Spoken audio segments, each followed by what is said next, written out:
All right, folks, thanks for joining me again. Good morning again, Daniel Valdez again. Week 2, got to go to Austin. Grab your hipster jeans, grab some home slice pizza, and embarrass yourself on 6th Street because we're headed to the Austin Regional for Bands of America contest this weekend. And guess what? I'm bringing my whole crew with me. TexasBands.com will be there providing coverage of the Bands of America Austin Regional. Live.txbands.com, the live blog.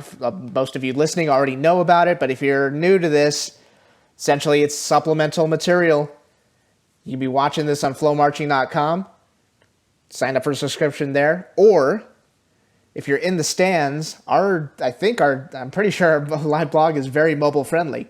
So we see all sorts of people looking this stuff up. So if you want supplemental coverage of what live reviews and all sorts of stuff, go there, live.txbands.com.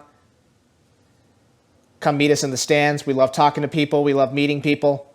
Come say hi. Throw a little popcorn our way while we're at it. All right, week 2, Austin Regional. Let's do this. This is one of my favorite contests to go to out of the year. So let's review it.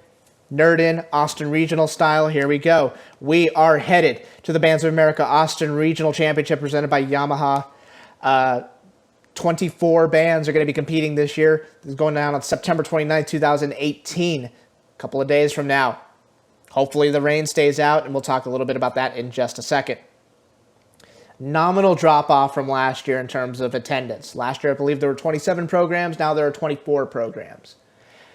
One of my favorite contests to go to, not just because of the outstanding programs that are there consistently year after year, but this contest is so well run, and you probably have the McNeil band parents, the band boosters, to thank for that. They've been doing it for a couple of years now. Concession lines are always awesome. Parking is always great.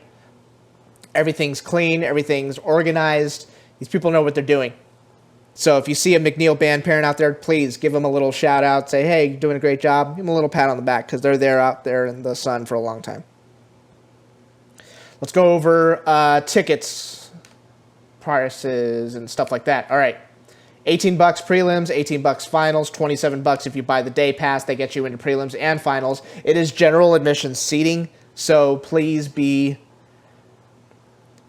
cordial to one another, Austin programs. I've seen it get out of hand before. So just, we're all there to have fun. Everyone relax. Like I said, 24 programs. Oh, by the way, parking, $5. And you get in and out of privileges too.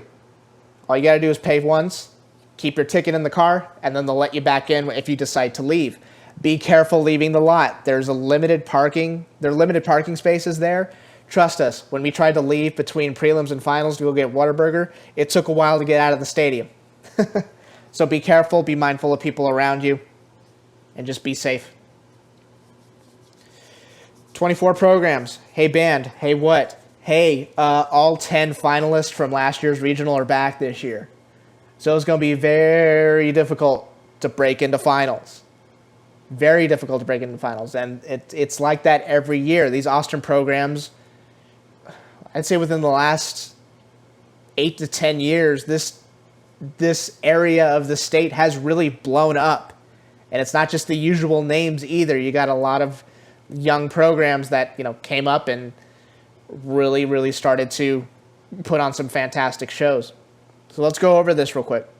Go down the schedule. We'll talk a little bit about other stuff. Starting at 9:30 a.m. I think the contest started last year like 8 a.m., something around there. So it's a little bit of a later start time because there are fewer bands. There's only 3 blocks this year. I think there were 4 last year, but I'm not entirely sure. Don't quote me on that. So it's a little bit of time to, get up and stretch your legs and get ready to go enjoy this wonderful, wonderful contest. Let's look at the schedule. 10 a.m. to 10:30, I'm going to call that the 30-minute Austin Power Hour. 10 a.m. Vista Ridge, and they are good this year. 10:15, the reigning, defending 5A state champion Cedar Park. And 10:30 Cedar Ridge, and apparently these guys are just better than they've ever been, if that was possible. First block ends at 11:30, then you go to lunch. Back from lunch, James Bowie, 12:30. Leander, 1 p.m., and they've stepped up their game. Hendrickson back at 1:30. Vandegrift at 1:45. I'm going to talk about them in a second. Churchill on 2:15. That completes your second block. Come back from break, 3 p.m. Round Rock. 3:45 Westwood. Now, they missed finals here at Austin. Then a month later, they went to the St. Louis Regional and tore everybody's head off. Outstanding performance there. So we're going to see how they're going to fit into the mold here. Hoping for good things from them.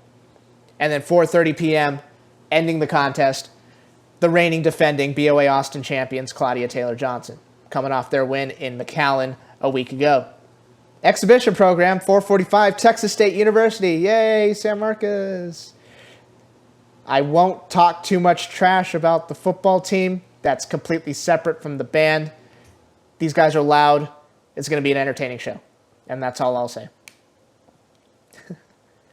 All right, let's break it down a little bit. Vista Ridge has the opportunity this year to... I don't like saying, okay, they're going to make state finals. I don't like saying that. I like putting it in a different way, much to my own detriment. We'll just say that Vista Ridge has the opportunity to be performing their show a lot of times this year. That's kind of what I remember when I was a drum major in my band program. Went to nationals my senior year. I didn't tell them I wanted to make finals. I said, I want to perform 3 times in Indianapolis. Prelims, finals, prelims, semifinals, and finals. So it's kind of I'm saying the same thing, but it's a little bit quirkier way of saying it. Vista Ridge has a shot to be performing their show a lot of times this year, deep into the season. So they sound fantastic. They look fantastic. Uniforms look great on the field. Looking for big stuff from them. Cedar Park's got new uniforms. I can't wait to see these things on the field. Can't wait to see them. Leander has really stepped up their game this year. I mean, big time. So they're going to be around for a while, and yeah, we know what to expect from them. I think they have their expectations higher than everybody else. They're fantastic this year. Can't wait to see it. Vandegrift. Little bit of a soft spot for them this year. Here's why. Their first movement is a collection of pieces that I played in my freshman year marching show. When I was running around with a saxophone and didn't really know what I was doing, but kind of made it work. So when I heard what they were playing, I mean, instant nostalgia trip. We all have that. We all have shows that we performed in the past that we adore, and then you hear that music again in a different way, maybe different instrumentation, and it makes your heart melt. It really does. So I'm probably going to be a puddle of mud when they go on. They sound absolutely amazing, and a lot of those runs that are in that first movement, that's usually the few programs that do attempt it. That's usually stuff they give the woodwinds to handle. They don't give it to the high brass. Vandegrift has the high brass just play all these notes and it sounds awesome. And you're like, okay, well, these guys are robots and they're not human. So we'll see how it goes. It'd be interesting to see how Claudia Taylor-Johnson cleans from week to week. Went to McAllen, crushed it, regional champion. We'll see how it goes down here. It's a very complicated show. So, it takes time to clean, but if anybody can clean, it's those guys. Like I said, all 10 finalists are back this year. It's going to be hard to get in. So how do you get into finals? You got to max out that prelims performance. There's no choice. You can't have an off prelims performance. And even amongst this potential top 10, if you have an off performance there, a program that could be, 4th or 5th place might drop down to like 8th or 9th place. Really depends on performance. And of course, we have to weigh in,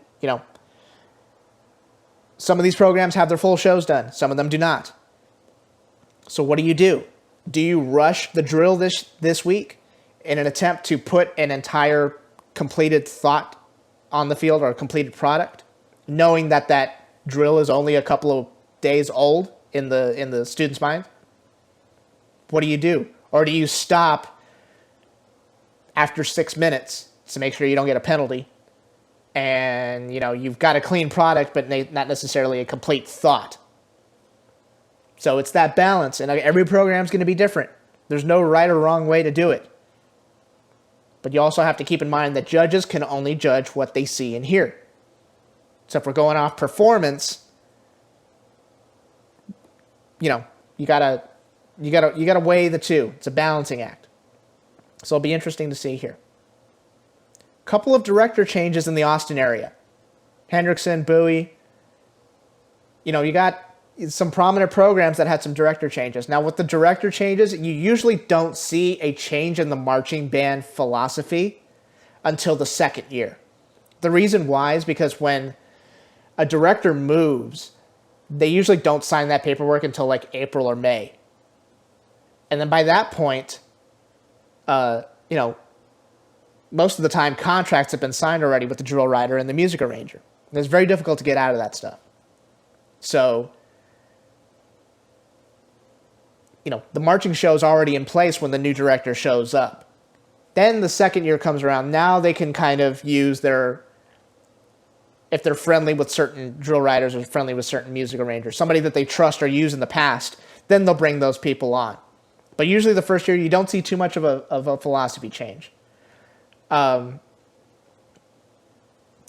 I don't think you'll see too much of a drop-off for any programs that had director changes, but, that varies. I went through a director change too, between sophomore and junior year. And they can be rough. They can. Because it's a new person. You don't know who this person is. And they come in and you're like, what do you know? I have no idea who you are. You just showed up here. You kind of get that sentiment sometimes between band students. I've said this before in the past. When you have a director change, the band leadership, the students, the drum majors, the section leaders, the horn sergeants, whatever, those are the people that hold the band together when there's a new director. Because I've seen it too many times where a new director comes in, the band revolts, and then that first year is no good. Simply because the kids don't want to work for this new person. I don't think you'll see too much of a drop-off here. Time will tell. I think that's it for the Austin Regional. Pretty solid regional. Pretty straightforward, I think. I cannot wait to be here. I can't wait to see you all there. Can't wait to get my hand on some Bush's chicken tender rolls. Love those things. I actually live within walking distance of a Bush's chicken, so yeah. Love that stuff. That was totally by accident, too. I didn't mean to do that. Whatever. You probably don't believe me. I don't care. I think I'm done here for the Austin Regional. Pretty straightforward. Pretty awesome stuff. Weather stuff. Let's go over that real quick. As far as weather goes, and I don't know what Bands of America has in place for as a contingency plan. I can only speak to what they've done in the past. In the past, Bands of America has held exhibition, standstill-only performances indoors if the facilities are available. However, Kelly Reeves Athletic Complex does not have a gym. And asking bands to jump on a bus in the rain and drive to some other facility to perform inside of a gym is a nightmare. This happened once before. I think the Kentucky Regional, several years ago. Kentucky Regional finals got rained out. And they tried to put everybody in a gym, and it was just chaos with a bunch of parents trying to get in there to watch. So I imagine, and hopefully the rain stops. I don't think it's going to rain this week. I've done my happy anti-rain dance that some of you all saw on TexasBands.com. But if it does rain and they do cancel finals, the central contingency plan is they'll still give out caption awards, they'll still give out class awards, and then they'll take the top 10 from prelims and they'll just announce those with scores, and then they'll still give prelims caption awards overall, and then they'll give a regional champion there. I don't think it's going to happen. I think we should have a great contest this weekend. Weather's going to be probably about 85 degrees, which means my face won't get burnt up like it did last year. And shame on all of you that saw how red my face was halfway through the contest and didn't tell me. I look like a total idiot, more so than usual. But I'm prepared. Got my zinc, got my SPF 150. We're going to be good to go. Can't wait to see you all there. Join us, live.txbands.com. Join us on flowmarching.com. Or if you're in the stands, please come by, say hi to us. I'm done here. We'll see you at the Austin Regional. Come find us. We love you. Thank you so much for listening. Take care. Adios. Bye-bye.